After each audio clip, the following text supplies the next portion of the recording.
Bonjour à tous, nous sommes le vendredi 22 avril. Dans votre journal, nous parlerons tout d'abord de la jeunesse. Une jeunesse vendéenne qui ne manque pas d'idées. 5 étudiants lyonnais ont inventé un plat pour cuisiner au four dont les poignées ne chauffent pas. Cette invention vient d'être récompensée par le Grand Trophée Avenir 2016. La lutte contre le frelon asiatique s'organise. Cette année, scientifiques et apiculteurs lancent une grande campagne de piégeage sur plusieurs départements dont la Vendée. L'objectif, améliorer les connaissances sur ce prédateur pour mieux lutter contre celui-ci. Les explications dans ce journal. Et puis nous nous intéresserons au championnat d'Europe de badminton à quelques jours du début de la compétition. C'est la première fois qu'elle se déroule en France et c'est en Vendée qu'elle aura lieu. Nous avons suivi une séance d'entraînement d'une partie de l'équipe de France. Mais avant cela, de bonnes nouvelles pour le site Michelin de La Roche-sur-Yon. Le patron de Michelin France et celui des poids lourds Europe viennent d'annoncer la création d'une centaine d'emplois d'ici 2020. La marque Obibendum a dévoilé officiellement ce vendredi son projet d'avenir pour le site vendéen. Elle prévoit notamment d'augmenter sa production de pneus de 50% et 60 millions d'euros vont être investis. Écoutez. La transformation, elle va apparaître sur le plan technique. Vous avez des investissements de 60 millions qui vont apparaître dans les prochaines années, qui ont commencé dès maintenant en termes de machines, en termes de locaux, mais aussi en termes de qualité de vie au travail, dans des espaces de repos, dans une réflexion sur la restauration, une réflexion sur une crèche pour les mamans. Donc véritablement, c'est une transformation de la vie au quotidien dans l'entreprise qui est en train de se mettre en place et qui a été plébiscitée par l'ensemble du personnel. Et dans ce pacte d'avenir également, l'entreprise Michelin prévoit de modifier les horaires de travail des salariés. Ils vont passer en 4-8. L'entreprise tournera donc 6 jours sur 7. Cet accord a été signé par 2 des 4 syndicats. La nouvelle organisation du travail devrait être mise en place dans quelques mois. Et cette annonce de développement pour l'entreprise Michelin serait-elle un signe de reprise générale de l'économie de notre département ? Ce vendredi matin, l'OSTV, l'Observatoire économique, social et territorial de la Vendée, a en tout cas confirmé qu'il y a du mieux. En 2015, le chiffre d'affaires des entreprises vendéennes a augmenté de 4,2% par rapport à 2014. Le secteur des services est celui qui enregistre la plus forte progression, tandis que le bâtiment peine encore à décoller. Mais nous aurons bien sûr l'occasion d'y revenir dans une prochaine édition. Et pour se développer économiquement, eh bien, la Vendée a besoin évidemment de nouvelles entreprises, de nouvelles idées. Le département a donc créé il y a 5 ans les Trophées Avenir Jeunesse, un concours qui récompense ces jeunes qui s'investissent dans une entreprise en leur donnant un coup de pouce financier pour la réalisation de leurs projets. Cette année, les grands gagnants font partie de la catégorie jeunes. Ils sont 5 en tout, 5 étudiants lyonnais à avoir imaginé un objet qui pourrait nous simplifier la vie. Les explications de Simon Philippot. Se brûler en sortant un plat du four, un accident régulier chez les particuliers comme chez les professionnels. Mais qui bientôt ne sera qu'un mauvais souvenir. Des étudiants vendéens ont en effet peut-être trouvé la solution grâce à 2 poignées en aluminium recouvertes d'un matériau venu des États-Unis. Des gens ont travaillé sur ce type de matériaux, mais dans d'autres domaines. Donc effectivement, le domaine de l'aérospatial, qui dans les années 60-70 ont permis des développements exceptionnels en termes de technologie. Et aujourd'hui, effectivement, la NASA, on va dire, prête son brevet, sa licence à une entreprise qui fabrique ce matériau sous plusieurs formes. Et c'est ce matériau que nous avons utilisé, qui convient en partie à notre application, et donc que nous allons maintenant modifier pour qu'ils correspondent à 100% à notre utilisation. Hugo et Floris sont accompagnés dans leur projet par 3 étudiantes en école de commerce, actuellement en stage à l'étranger. Leur projet intéresse déjà les industriels de la cuisine qui seraient prêts à le commercialiser. Quand on a été leur présenter, ils ont été agréablement surpris de nos recherches et ils attendent avec grande impatience un deuxième prototype pour voir quelle application ça pourrait avoir et même une industrialisation suivant les prochains prototypes. Les 5 étudiants vendéens sont aussi suivis par un, Thierry Barbarie, un boulanger lyonnais directement concerné par le fameux plat révolutionnaire. Ça va éviter des accidents du travail, ça va apporter du confort aux salariés. Et parce que souvent on est dans la rapidité, voilà, les gens se brûlent. Je les ai rencontrés, je trouvais que c'était un groupe très dynamique, très sympathique. Voilà. Grâce à leur plat, les jeunes Vendéens ont remporté le trophée Avenir et les entrepreneuriales des Pays de la Loire. Ils représenteront d'ailleurs la région à la finale nationale en juin à Paris. Bruno Retailleau de retour en Vendée. Le président du conseil régional était à La Roche-sur-Yon ce jeudi pour évoquer le bilan des premiers mois de sa mandature et les perspectives d'avenir.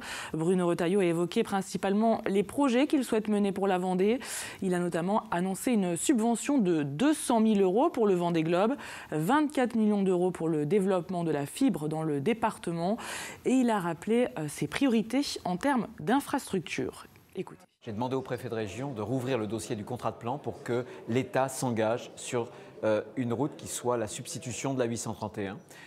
Pareil pour le franchissement de la Loire et on va aider le département pour accélérer le désenclavement de la Vendée. Sur le train, je pense notamment à la ligne Nantes-Bordeaux, qui est une très ancienne ligne. On va participer à son financement, bien sûr, mais en même temps, j'ai demandé à la SNCF qu'il puisse y avoir des trains sur cette ligne. Ça ne sert à rien d'avoir une ligne toute moderne si on n'a pas en même temps une desserte qui soit une bonne desserte, je pense à Luçon, mais aussi sur l'ensemble de la ligne, et puis le développement numérique. Et Bruno Retailleau a par ailleurs rappelé ce vendredi dans un communiqué sa volonté d'ouvrir une nouvelle prison en Vendée. Selon le président du conseil régional et sénateur, il y a urgence absolue. Les prisons de La Roche-sur-Yon et Fontenay-le-Comte sont vétustes et surpeuplées. Fin de citation. On referme cette page politique pour parler du frelon asiatique qui serait de plus en plus présent en Vendée. Selon le groupement de défense sanitaire apicole, la population de ce prédateur aurait été multipliée par 6, voire 7 depuis 2008. Le groupement lance donc cette année une grande campagne de piégeage sur plusieurs départements en collaboration avec des scientifiques. Il s'agit là de mieux connaître le frelon pour mieux le combattre et le printemps est l'un des meilleurs moments pour le piéger. Les explications de Pierre Dalicieux. Cet apiculteur est le président du groupement de défense sanitaire apicole en Vendée.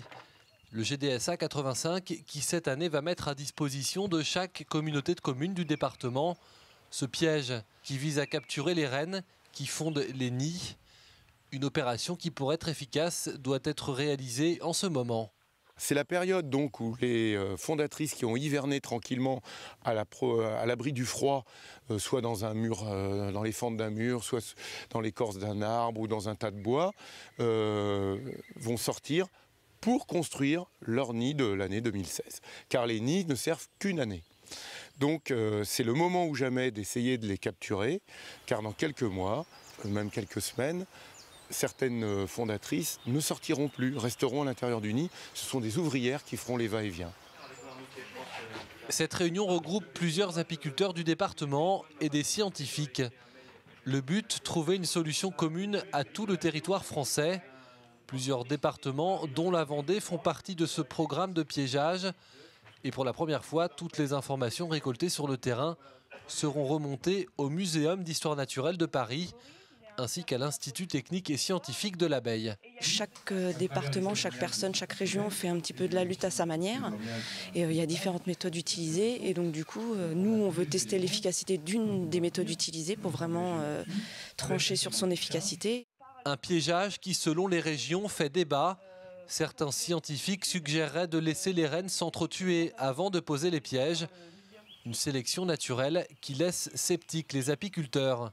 De quelques individus qui ont été introduits en 2004 en France, on se trouve aujourd'hui à voir les 3/4 du territoire français et même quelques pays voisins à se trouver envahis et à avoir la présence de frelons asiatiques. S'il y avait dû y avoir une régulation et que si elle avait dû être efficace, elle serait déjà mise en place. Si tout se passe comme prévu, cette campagne de piégeage devrait permettre d'en savoir un peu plus sur la lutte contre la prolifération du frelon asiatique qui en 2008 en Vendée n'était présent qu'autour de Fontenay-le-Comte et qui aujourd'hui s'étend sur tout le département, principalement en zone périurbaine. Top départ pour le printemps du livre de Montaigu. Le salon a ouvert ses portes ce vendredi par la traditionnelle première journée réservée aux scolaires. 4000 enfants de la petite section au lycée ont arpenté les allées du salon.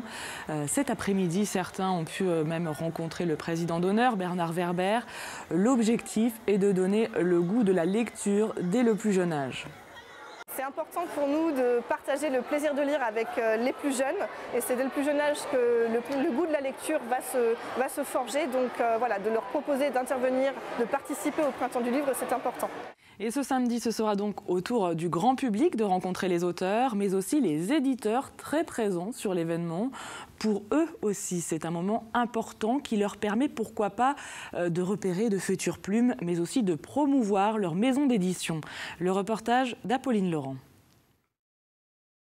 Après un dernier aller-retour chez son imprimeur en Charente-Maritime, Patrick Durand-Peyrolle arrive au théâtre de Thaly. Nous sommes à la veille du lancement du Salon du Livre et cet éditeur vendéen dispose de quelques heures pour installer son stand.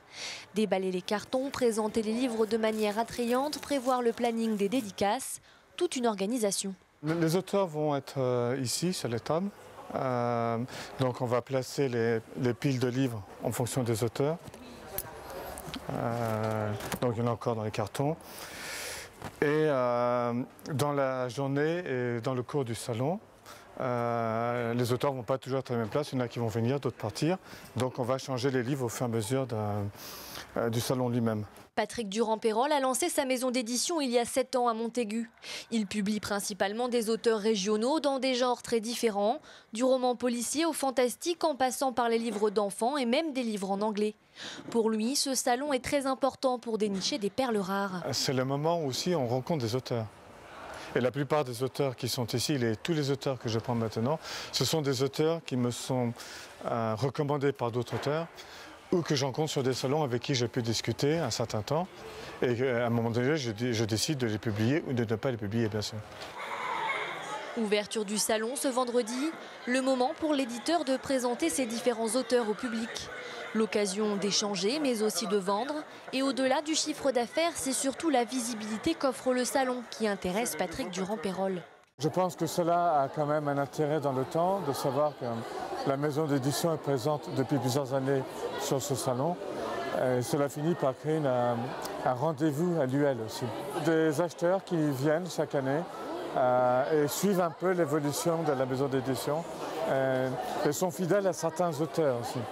Le printemps du livre de Montaigu attire chaque année près de 40 000 personnes sur les 3 jours de salon.